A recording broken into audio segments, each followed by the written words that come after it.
السلام علیکم every one, سما اسٹوریز کے ساتھ میں ہوں میرب ذیشان۔ ہم بچپن سے سنتے آ رہے ہیں کہ قیامت ایک وقت میں آئے گی اور یہ دنیا ختم ہو جائے گی۔ جب شعور آیا تو احساس ہوا کہ کافی باتیں درست ہیں جو ہم بچپن سے سنتے آ رہے تھے۔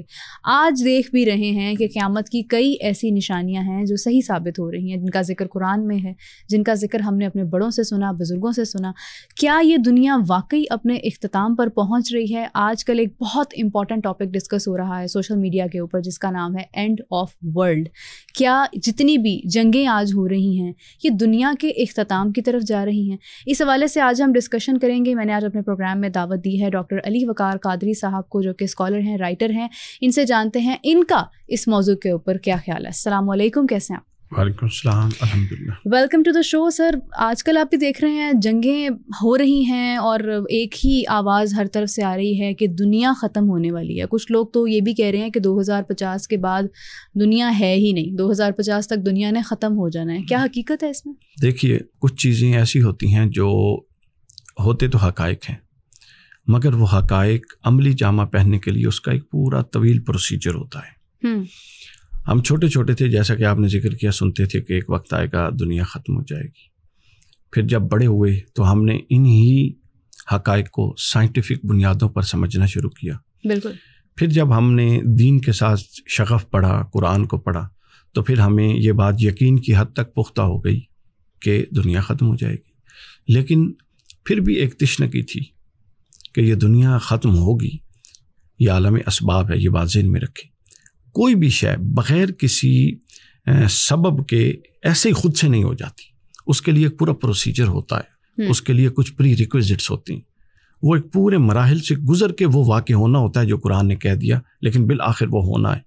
تو لوگ اس انتظار میں تھے کہ وہ کب ہوگا۔ حالیہ یہ جو جنگوں کا پس منظر بنا، سب سے پہلے غزہ کے ساتھ اور فلسطین پر جو اسرائیل کا معاملہ تھا، اور بعد ازاں پھر ایران کے ساتھ اسرائیل، اور پھر امریکہ کی اس میں انٹری، اور پھر رشیا کے جو صدر ہیں ان کے بیانات، یعنی یوں لگتا ہے کہ یہ ورلڈ وار 3 کی طرف دنیا جا رہی ہے۔ اب ایک فرق ہمیں کرنا بڑا ضروری ہے۔ ورلڈ وار 2 ہوئی تھی تو ٹیکنالوجیکل ڈیولپمنٹ جو دنیا کی تھی وہ ہمارے سامنے ہے۔ 1914 میں کچھ بھی نہیں تھا۔ اس کے بعد ورلڈ وار 2 ہوئی، کچھ نہ کچھ ملک اپنے آپ کو ٹیکنیکلی ڈیولپ کر چکے تھے، لیکن ٹیکنالوجی کا وہ حال نہیں تھا جو اب ہے۔ بالکل۔ تو لہٰذا اب جو ورلڈ وار 3 ہے یہ ایٹامک وار کی طرف اشارہ ہے، اور جو دنیا تباہ ہوگی، بلکہ بعض لوگوں نے یہاں تک لکھا ہے، قرآن مجید میں قیامت کے دن کی علامات کے بارے میں لکھا ہوا ہے کہ اس وقت پہاڑ جو ہیں وہ روئی کے گالوں کی طرح اڑ رہے ہوں گے ہوا میں۔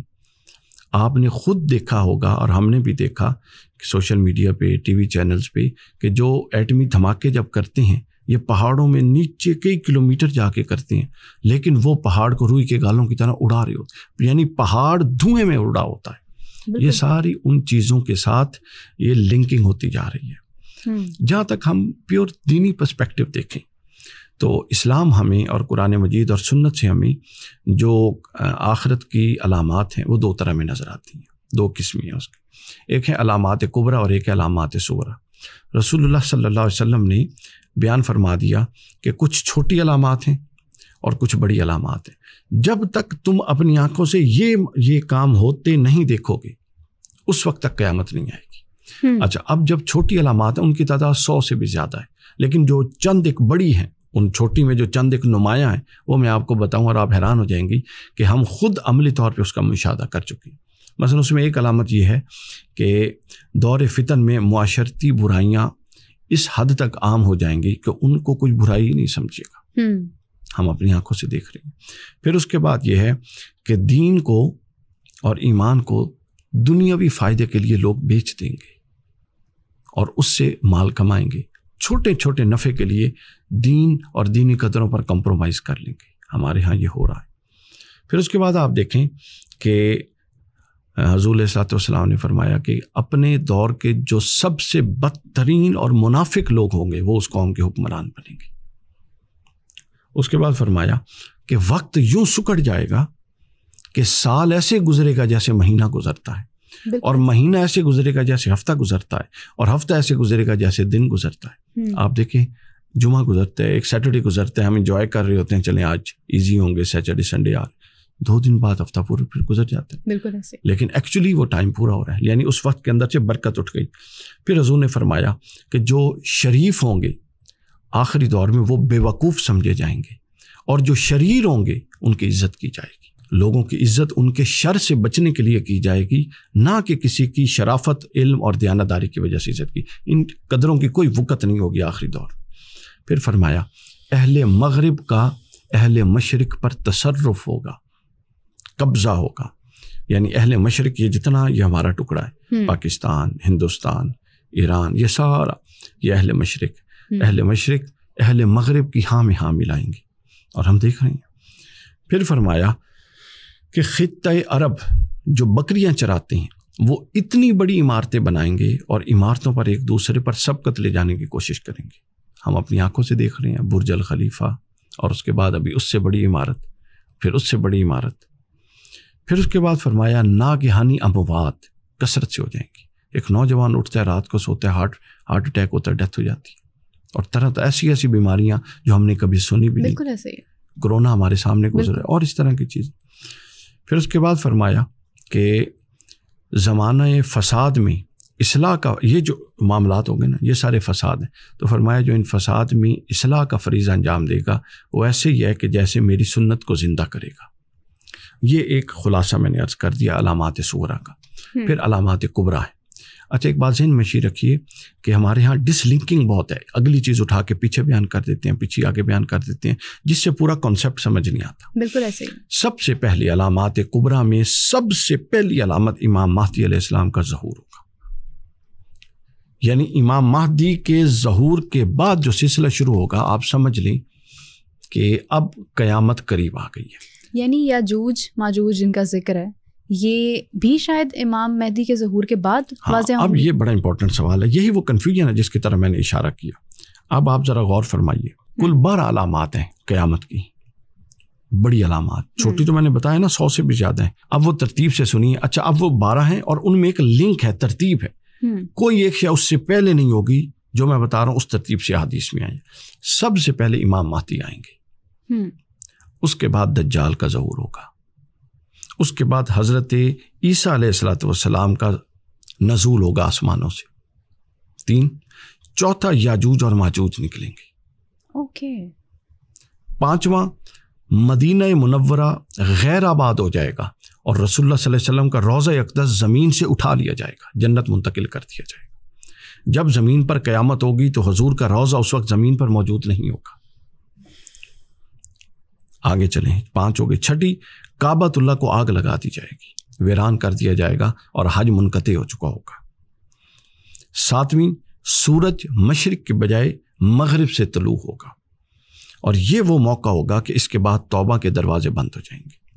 8, دابۃ الارض کا خروج ہوگا. بالکل.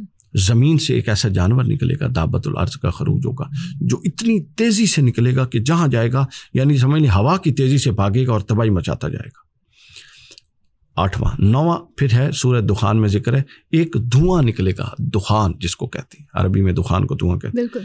40 دن وہ چلے گا, زمین اور آسمان کو اپنی لپیٹ میں لے لے گا. اہل ایمان کو اس سے نزلہ ہوگا اور منافقین وہ سن کے سونگ کے ان پر بے ہوشی کی کیفیت ہو جائے گی. یہ 9ویں علامت تھی. 10ویں علامت, اس کے بعد ایک ٹھنڈی ہوا چلے گی جو مومنین کی روحیں قبض کر لے گی, باقی صرف مشرک, مت پرست اور منافق رہ جائیں گے. 11ویں, قرآن مجید کو اٹھا لیا جائے گا.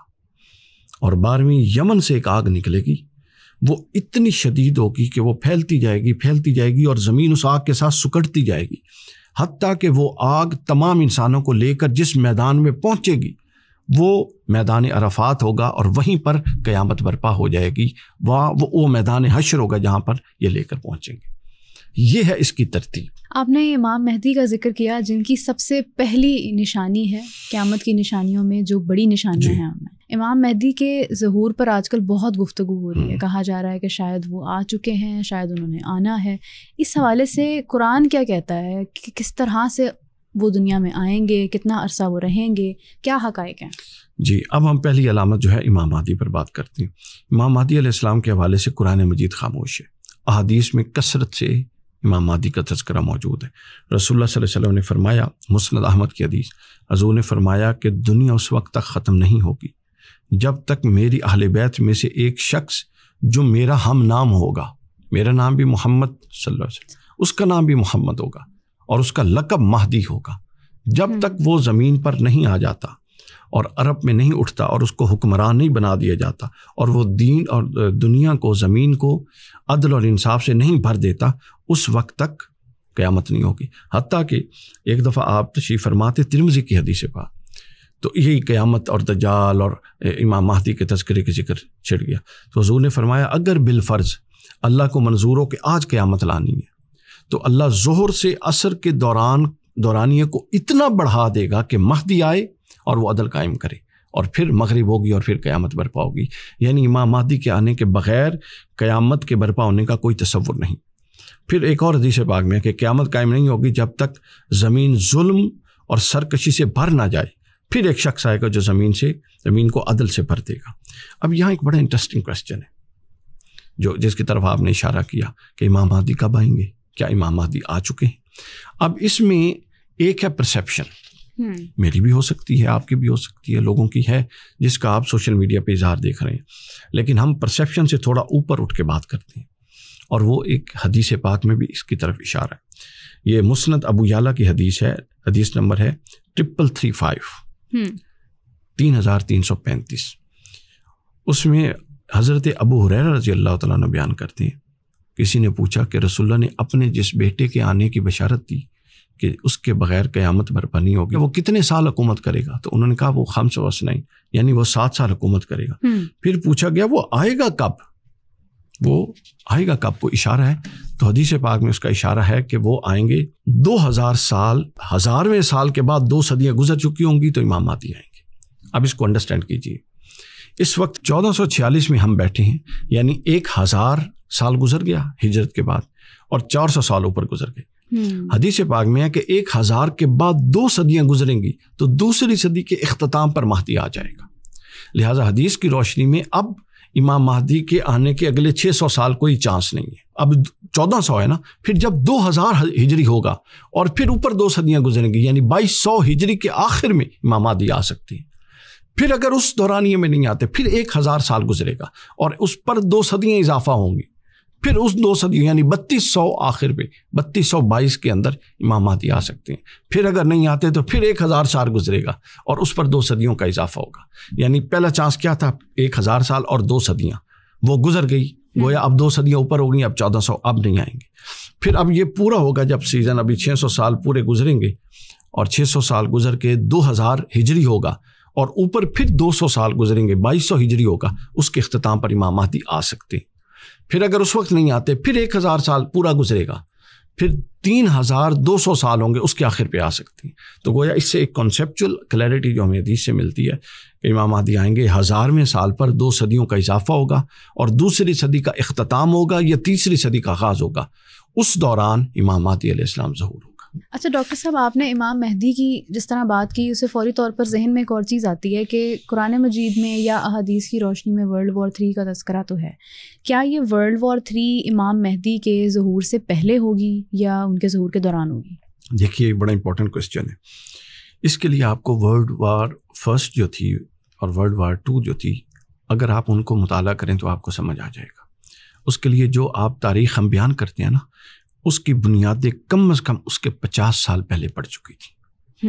معاملات چلتے چلتے چلتے جس ڈیٹ کو ہم ورلڈ وار 1 یا ورلڈ وار 2 کی ڈیٹ بتاتے ہیں نا، 1914 یا 1939، یہ وہ تھی جب سب نے اناؤنس کر کے ایک بیٹل شروع کر دیا تھا، اس کی بنیادیں پڑتی رہی ہیں۔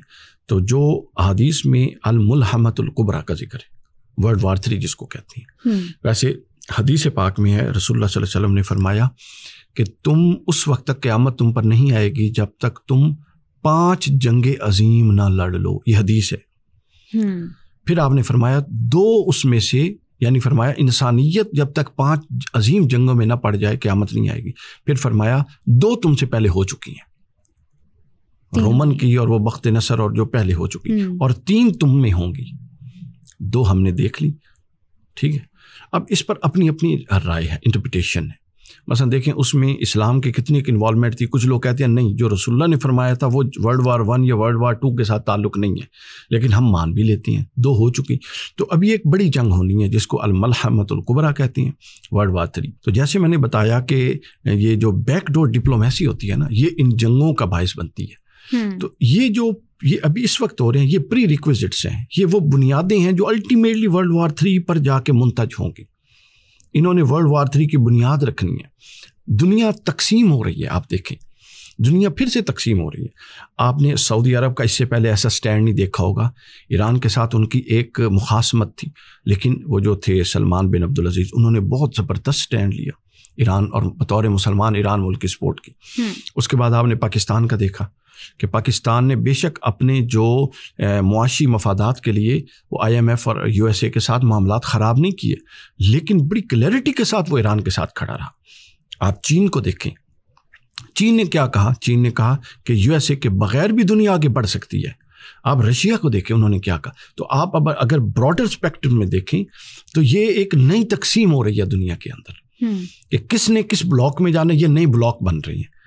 انہی میں سے بلاک ڈیسائسو ہوں گے کہ کون سا بلاک آگے جا کے کئی سالوں کی ڈیولپمنٹ اور کئی دہائیوں اور صدیوں کی ڈیولپمنٹ کے بعد الٹیمیٹلی امام مہدی کے ساتھ ملے گا اور کون دجال کے ساتھ ملے گا. یہاں میں آپ کو ایک اشارہ بتاؤں, حدیث پاک کے اندر واضح ہے. حضور علیہ الصلوۃ والسلام نے فرمایا کہ جو دجال ہوگا اس کا جو پہلا لشکر ہوگا وہ اصفہان کے یہود ہوں گے جو دجال کی پہلی صفوں میں ہوں گے. اور فرمایا وہ موٹے رنگ کی چادروں کو یوں اوڑے ہوئے ہوں گے جس طرح ہم سردیوں میں بعض اوقات نہیں اوڑھتے اور یوں بند کر لیتی ہیں اور تھوڑا سا منہ نظر آ رہا ہوتا ہے, پہچان نہیں ہوتی. فرمایا وہ اپنے چہروں کو یوں چھپائے ہوئے ہوں گے تاکہ ان کو کوئی پہچانے نہ. وہ 70,000 ہوں گے اور وہ یہود ہوں گے اور وہ اصفہان سے نکلیں گے اور وہ دجال کے پیچھے ہوں گے.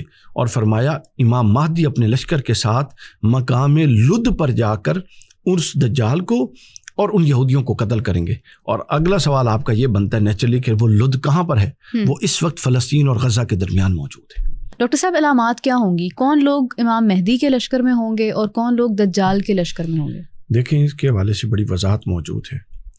دجال کے لشکر میں یہود ہوں گے, ان کا تعلق اصفہان سے ہوگا, 70,000 ان کی تعداد ہوگی. اور دجال کے لشکر میں شروع میں جتنی صفیں ہوں گی وہ ساری یہود کی ہوں گی. اور جو امام مہدی کا لشکر ہوگا وہ خراسان سے نکلے گا, اور خراسان اس وقت ایران کا صوبہ ہے. لیکن جب رسول اللہ نے یہ فرمایا تھا صلی اللہ علیہ وسلم, اس وقت خراسان یہ اتنا اس کا نہیں تھا. اس وقت خراسان کا محل وقوع موجودہ ایران, موجودہ افغانستان, یہ پورا علاقہ خراسان کا تھا. آپ نے فرمایا یہاں سے لوگ نکلیں گے اور سیاہ جھنڈے ان کے پاس ہوں گے, وہ اللہ کا لشکر ہوں گے. جو ان سے لڑے گا وہ شکست کھاتا جائے گا. وہ چلتے جائیں گے چلتے جائیں گے چلتے جائیں گے حتیٰ کہ وہ القدس یعنی مسجد اقصی بیت المقدس فلسطین میں پہنچ کر القدس پر اپنا جھنڈا یوں زمین کے اندر گاڑ دیں گے, اور وہاں پھر جنگ ہوگی اور وہ ان کو قتل کر دیں گے. اچھا اب ایک اور بات اس میں ذہن میں رکھیے, یہ جنگ ایک محاذ پر نہیں ہوگی. یہ آج کل جو معاملات ہو رہے ہیں نا, اس کے ساتھ اس کا بڑا گہرا ریلیونس ہے. یہ جنگ ایک محاذ پر نہیں ہوگی. امام ابو نعیم نے کتاب الفتن میں بیان کیا ہے یہ جنگ 4 محاذوں پر ہوگی. ایک محاذ پر امام مہدی خود ہیڈ کر رہے ہوں گے اور 4 محاذوں پر باقی اور لوگ کر رہے ہوں گے. اس میں سے جس محاذ پر امام مہدی ہوں گے وہ محاذ شام میں ہوگا اور اس مقام کا نام ہوگا ار. دوسرا مقام ہوگا لد جس کا فلسطین کے اندر ہوگا دوسرا مارکا. تیسرا مقام ہوگا عراق اور چوتھا مقام ہوگا ہندوستان. اب میں آپ کو اس کا خلاصہ بتاتا ہوں, ہم اپنی کلوزنگ سے پہلے سمجھ لیں. فلسطین میں بنیاد پڑ چکی, آپ نے دیکھ لیا کہ یہود نے, اسرائیل نے کس طرح مسلمانوں پر ظلم کیا, ناجائز ظلم کیا, اور شکست سامنے اور شکست اور فتح اور یہ سارے معاملے آئے, اور یہ تنازع ابھی حل ہونے والا نہیں ہے. ٹھیک ہے, یہ ہمیشہ ایک رہے گا. عراق میں اندر تباہی ہو چکی ہے آپ کے سامنے. عراق میں سے بھی لشکر نکلے گا, چونکہ جب کوئی قوم ڈپرائیوڈ ہوتی ہے, آپ ظلم کرتے ہیں تو وہ ظلم اپنا اثر رکھتا ہے, وقت لگ جاتا ہے. آپ دیکھیں فرعون ظالم تھا, حضرت موسیٰ نے اللہ سے دعا کی کہ باری تعالیٰ اس کے ظلم سے مجھے نجات دے. اللہ نے وہی نازل کی کہ اے موسیٰ ہم نے نجات دے دی. لیکن فرعون غالب پتہ کب ہوا؟ اس دعا پر قبولیت کی وہی کے 40 سال بعد. یہ اللہ کا اپنا امر ہوتا ہے کہ وہ کب معاملات کو ظہور پذیر کرتا ہے. اب ہم جیسا کوئی بندہ ہوتا تو وہ کہتا ہے چنگی دعا قبول ہوئی, 1 ہفتہ, مہینہ, 15 دن, سال گزر گیا. 40 سال بعد امام حسین شہید ہوئے، پہلا بدلہ امام حسین کے قتل کا 3 سال بعد لیا گیا. تو یہ اللہ کی اپنی حکمتیں ہوتی ہیں. لہٰذا فلسطین اور غزہ کا بدلہ بھی لیا جائے گا امام مہدی کی قیادت میں، عراق کا بھی لیا جائے گا، اور تیسری جو اس کے اندر شام میں تو امام مہدی خود ہوں گے.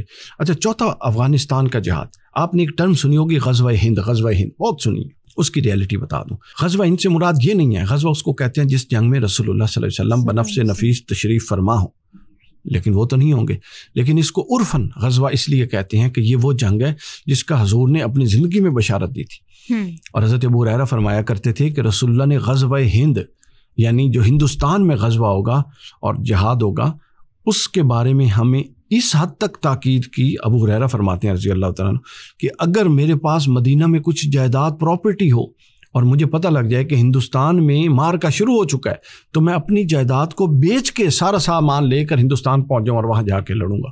کیونکہ رسول اللہ نے فرمایا جو ہندوستان کے غزوے میں جیت گیا وہ افضل ترین غازی ہوگا، اور جو شہید ہو گیا وہ اللہ کے ہاں اعلیٰ ترین شہداء میں سے ہوگا. تو یہ 4 محاذ ہیں. اب آپ دیکھیے، ذرا غور کیجئے، انہی 4 جگہوں پر چھیڑا چھاڑی چل رہی ہے ساری کی ساری. انڈیا پاکستان کی چھیڑا چھاڑی ہوئی، یہ پیچھے ہمیشہ پس پشت قوتیں ہوتی ہیں. آپ یہ مت سمجھیں کہ ہندوستان لڑ رہا ہے تو ایکچولی بھی ہندوستان لڑ رہا ہے. ان کی طرف سے آنے والے میزائل جب پاک آرمی نے اٹھائے تو آپ نے دیکھا اس پر کس کی اسٹیمپ تھی، اور ملکوں کی اسٹیمپ تھی. تو یہ ہمیشہ ایسی ہی چلتی ہے بیک ڈور ڈپلومیسی. تو ہندوستان، پاکستان اور اس پورے علاقے کو ہندوستان کہتے تھے، اس میں بھی چھیڑا چھاڑی ہے، آپ گواہ ہیں. ہم نے اس کو اپنی آنکھوں سے دیکھا. عراق میں چھیڑا چھاڑی ہے، تباہ کر دیا گیا عراق کو، ہم گواہ ہیں اور ہم نے اپنی آنکھوں سے دیکھ لیا. اس کے بعد فلسطین کے اندر چھیڑا چھاڑی ہے، ہم نے اپنی آنکھوں سے دیکھ لیا. شام کے اندر چھیڑا چھاڑی کچھ ہوئی ہے اور کچھ ہوگی، ہم نے اپنی آنکھوں سے دیکھ لیا. تو فرمایا یہ 4 طبقے ہوں گے جن سے اہل حق نکلیں گے، اور یہ 4 طبقوں کے اہل حق امام مہدی کے ساتھ ہوں گے. اور دجال کے ساتھ کون ہوگا؟ صرف ایک طبقہ. فرمایا وہ یہود ہوں گے، وہ اصفہان سے ہوں گے، وہ امام مہدی کے ساتھ جنگ کریں گے. بالآخر امام مہدی اور حضرت عیسیٰ مل کر دجال کو قتل کریں گے. تو ہم نے دجال کا کافی سارا ذکر کیا، اس کا لشکر کیا ہوگا، تو اس کی طاقتیں اور اس کی علامات اور اس کی بہت ساری نشانی ہیں. یہ انشاءاللہ ہم آگے کسی وقت اس پر تفصیل سے بات کریں. بالکل صحیح، بہت شکریہ آپ کا. جیسا انہوں نے بتایا کہ احادیث اور قرآن کی روشنی میں آپ کو ہر سوال کا جواب ملتا ہے اگر آپ مطالعہ کریں. تو مزید ڈسکشن کریں گے اسی موضوع کے اوپر، یہ جنگیں کس جنگ کی طرف جا رہی ہیں، یہ نشانیاں کیا وہی نشانیاں ہیں جو قیامت کی نشانیاں ہیں، ان کے اوپر ہم بات چیت کا سلسلہ جاری رکھیں گے. ابھی کے لیے آپ سے اجازت چاہتی ہوں، اپنا بہت سارا خیال رکھیے گا. اللہ حافظ.